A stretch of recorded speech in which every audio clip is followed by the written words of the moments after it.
इस वीडियो में हम बात करेंगे 2019 की फ्रेंच टूनिसियन फिल्म अरब ब्लूज के बारे में, जो कहानी है सलमा नाम की एक साइको एनालिस्ट की, जिसने पेरिस में पढ़ाई पूरी करके टूनिसिया लौटने का फैसला किया। पेरिस में रह रही सलमा फ्रांस से निकलकर टूनिसिया लौट रही थी। वो अपने साथ अपने जूइश बॉस की तस्वीर ले जा रही थी। टूनिसिया पहुंचने पर उसने इलाके में रह रहे अजीबोगरीब लोगों को देखा।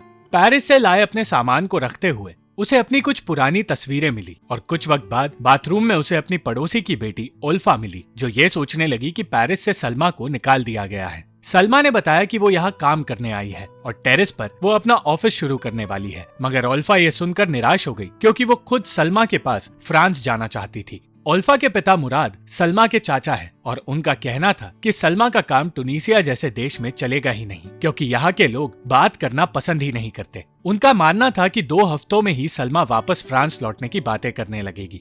मुराद की बातों से परेशान होकर सलमा गाड़ी से उतर गई और खुद एक गाड़ी खरीदने चली गई, मगर जो गाड़ी उसे मिली उसे देखकर वो परेशान हो गई। वो अपने पैसे वापस मांगने लगी, पर उस आदमी ने बाकी के पैसे लेकर जबरदस्ती सलमा को गाड़ी दे दी। सलमा एक साइको एनालिस्ट है जो थेरेपी दिया करती है। इसी काम की तैयारी करते हुए वो बेचैन होने लगी और देर रात उसे एक आदमी की आवाज सुनाई दी। वो आदमी किसी बात को लेकर परेशान था और जोहरा नाम की औरत को ढूंढ रहा था, पर उससे पूछने पर उसने सलमा को कुछ नहीं बताया।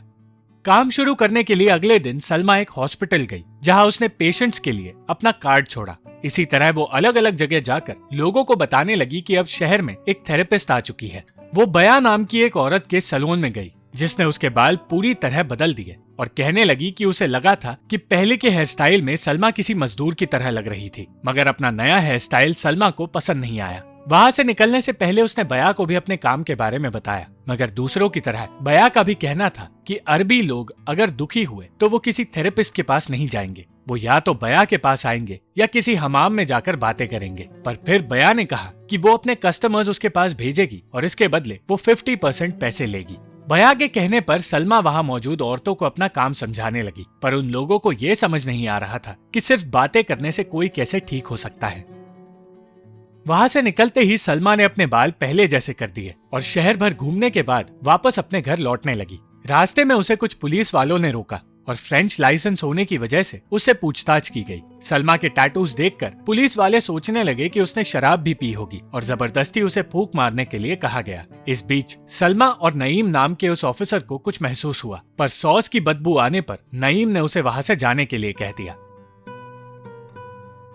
अगली सुबह सलमा से मिलने बया आई और सलमा ने उसका थेरेपी सेशन शुरू किया, पर बया अब भी थेरेपी जैसे मॉडर्न सोच के लिए तैयार नहीं थी। अचानक सलमा की ऑफिस के बाहर लोगों की भीड़ लग गई और बया के साथ सैकड़ों लोग थेरेपी के लिए उसके पास आने लगे। कुछ लोग वहां आ तो गए, पर उन्हें अपने बारे में कुछ भी कहने की आदत नहीं थी, और कुछ लोग वहां इसलिए आए क्योंकि उन्हें लगा कि सलमा दवाइयाँ और सर्टिफिकेट देने वाली कोई डॉक्टर है। सलमा ने मुराद के घर काम कर रही औरत मरियम को अपना असिस्टेंट बना लिया और इस बात से मुराद की पत्नी अमल को तकलीफ होने लगी। रऊफ नाम का एक पेशेंट ये सोचने लगा कि सलमा फ्रांस से आई कोई प्रोस्टिट्यूट है, पर अजीब पेशेंट्स का आना यहाँ खत्म नहीं हुआ। अमल सलमा के काम से खुश नहीं थी, इसलिए उसने कहा कि वो एक वकील को बुलवाकर उसे फ्रांस वापस भेजेगी। ठीक उस वक्त उन्हें कोई आवाज सुनाई दी और उन्हें वहां रह रहा बूढ़ा आदमी अपने घर में जमीन पर पड़ा मिला। नईम उस आदमी से पूछताछ करने लगा, पर उसने कुछ नहीं कहा। सलमा ने बताया कि जब से वो यहाँ आई है वो उस आदमी को परेशान देख रही है और शायद आज उसने अपनी जान देने की कोशिश की है। तब नईम को पता चला कि सलमा एक साइको एनालिस्ट है। कुछ वक्त बाद सलमा उस आदमी फरेज को खाना देने उसके पास गई। फरेज अकेला रहना चाहता था, पर सलमा के आने से उसे बेहतर महसूस हुआ। थेरेपी सेशन के दौरान बया ने बताया कि उसके पास जिंदगी में सब कुछ है, वो रईस है और उसका परिवार भी अच्छी जिंदगी जी रहा है, पर अपनी माँ के बारे में सोचते ही बया परेशान हो जाती है। जैसे ही वो इस बारे में कुछ बताने लगी, उसका सेशन खत्म हो गया और सेशन खत्म होने से बया नाराज हो गई। उसके जाते ही एक औरत वहाँ आई जिसका बेटा उसे अकेला छोड़ने के लिए तैयार नहीं था, और उसके बेटे के वहां से जाते ही उस औरत ने कहा कि वो एक लीच की तरह उससे चिपक गया है। दूसरा पेशेंट बात तो करने आया, मगर वो पागलों जैसी हरकतें करने लगा क्योंकि उसे लगा सलमा एक जासूस है। उस रात नईम सलमा के पास आया और उसने बताया कि फरेज से पूछताछ करने पर उसे पता चला है कि वो दुखी नहीं है और उसने अपनी जान देने की कोशिश नहीं की है। इस वजह से नईम को सलमा के काम पर शक होने लगा और इसलिए वो उससे काम करने का परमिट मांगने लगा। सलमा के पास परमिट नहीं था, इसलिए वो परेशान हो गई और नईम को रिश्वत देने के बारे में सोचने लगी, पर सलमा के दिए पैसे लौटाकर उसने कहा कि सलमा को अपना काम अब बंद करना होगा। मगर ना तो सलमा का काम बंद हुआ और ना ही अजीबोगरीब पेशेंट्स का आना बंद हुआ।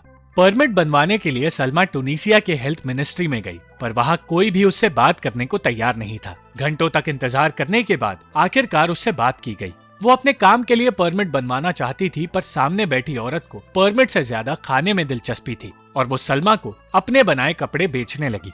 परेशान होकर सलमा अपने घर लौटी और तब उसने ओल्फा को अपने घर में छुपा पाया।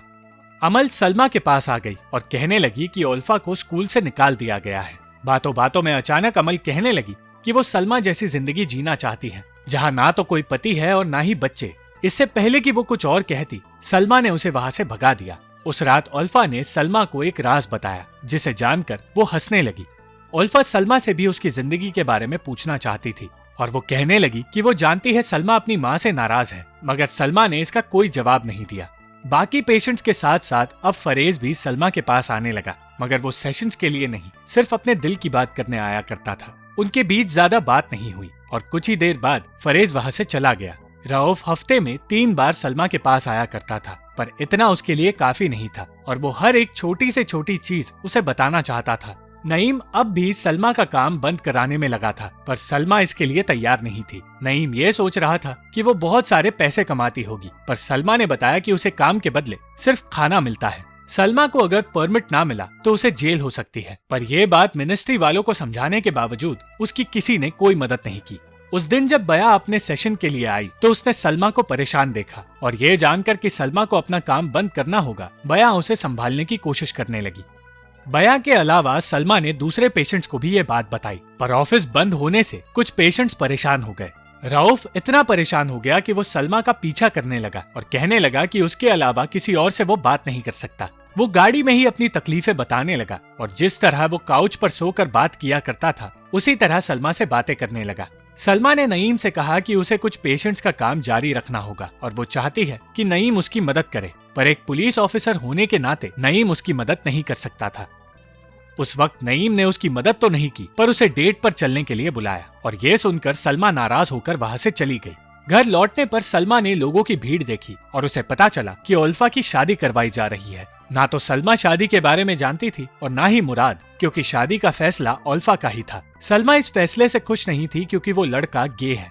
ये बात ओल्फा पहले से जानती थी, पर शादी सिर्फ इसलिए कर रही थी क्योंकि वो लड़का फ्रांस में रहता है। फरेज सलमा से मिलने आया करता था और किताबें एक्सचेंज किया करता था। एक दिन उसने बताया कि वो एक इमाम है और अपनी आस्था साबित करना चाहता था। उसने एक किताब में पढ़ा था कि इजिप्ट के लोग अपने सर पर चोट का निशान छोड़ते हैं, जिससे उनकी आस्था साबित हो सके, और उस रात वो भी यही करना चाहता था। वो ऐसा इसलिए करना चाहता था क्योंकि उसे मस्जिद से निकाल दिया गया था और उसकी जगह एक कसाई को रखा गया था, सिर्फ इसलिए क्योंकि उस कसाई की लंबी दाढ़ी थी। फरेज से ये कहा गया था कि अगर वो सच्चा मुसलमान होता तो उसकी पत्नी जोहरा उसे छोड़कर नहीं जाती, और इस बात ने उसे हमेशा के लिए परेशान कर दिया। जोहरा उसे छोड़कर टर्की चली गई थी और उस दिन फरेज ने सब कुछ खो दिया था।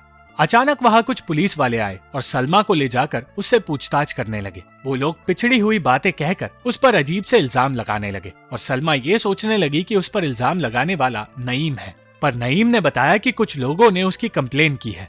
नईम ने उसे रिहा कर दिया, पर सलमा मुराद के तानों से बच नहीं पाई और गाड़ी में बहस करते हुए उनका एक्सीडेंट हो गया। मुराद।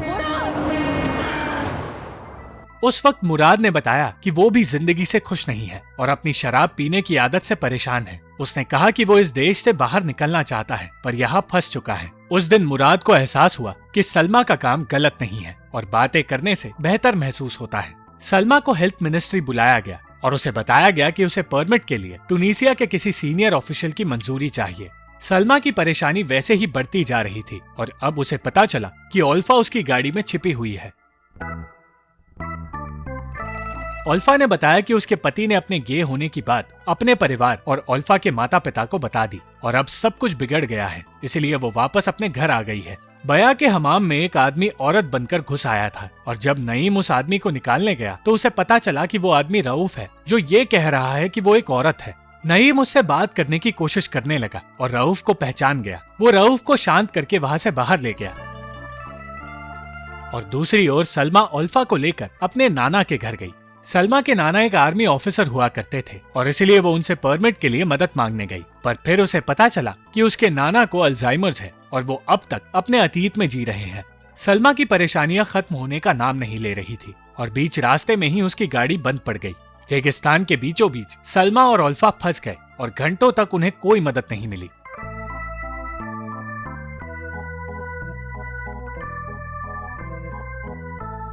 शाम होते ही उनके पास एक रईस आदमी की गाड़ी आ रुकी और उनकी परेशानी दूर करते हुए उस आदमी ने उन्हें लिफ्ट दी, मगर गाड़ी में उसने ना तो सलमा को आराम करने दिया और ना ही उससे कोई बात की। कुछ वक्त बाद सलमा उस आदमी से अपने दिल की बातें कहने लगी और खुद एक थेरेपिस्ट की पेशेंट बन गई। उसने बताया कि उसकी माँ डिप्रेशन का शिकार थी और इसलिए वो अपनी माँ जैसे लोगों की मदद करना चाहती है। वो जानती थी कि टुनीसिया के लोग कभी अपने दिल की बातें कहते नहीं, इसलिए वो यहाँ आकर चीजें बदलना चाहती है। घर पहुँचते ही सलमा सबसे पहले हेल्थ मिनिस्ट्री में गई, पर अब भी उसे कोई मदद नहीं मिली। गुस्से में मिनिस्ट्री पर प्रेशर डालने के लिए उसने मिनिस्ट्री के बाहर अपनी गाड़ी में अपना काम शुरू कर दिया। नईम फिर से उसे रोकने के लिए वहां आ पहुंचा और फिर नईम के साथी भी वहां आ गए। वो लोग सलमा को प्रोस्टिट्यूट कहने लगे और इस वजह से पुलिस वालों के बीच ही हाथापाई हो गई और हार मानकर सलमा ने फैसला किया कि वो पेरिस वापस चली जाएगी। पर जब वो परमिट के लिए दी गई अपनी फाइल वापस लेने गई तो उसे पता चला कि उसके प्रेशर डालने की वजह से उसकी अर्जी को मंजूरी मिल गई और उसे परमिट मिल गया है। खुशी खुशी वो अपने घर लौट गई और फिर से अपना काम शुरू करने लगी। धीरे धीरे लोगों को समझ आया कि थेरेपी से उनकी जिंदगी बेहतर होती है और ये बात मुराद को भी समझ आ गई। सलमा का मकसद पूरा होने लगा और लोग अपने अंदर की परेशानियों को बाहर लाकर एक बेहतर जिंदगी जीने लगे। सलमा खुद भी पहले से ज्यादा खुश रहने लगी और उसने नईम को एक मौका देने का फैसला किया।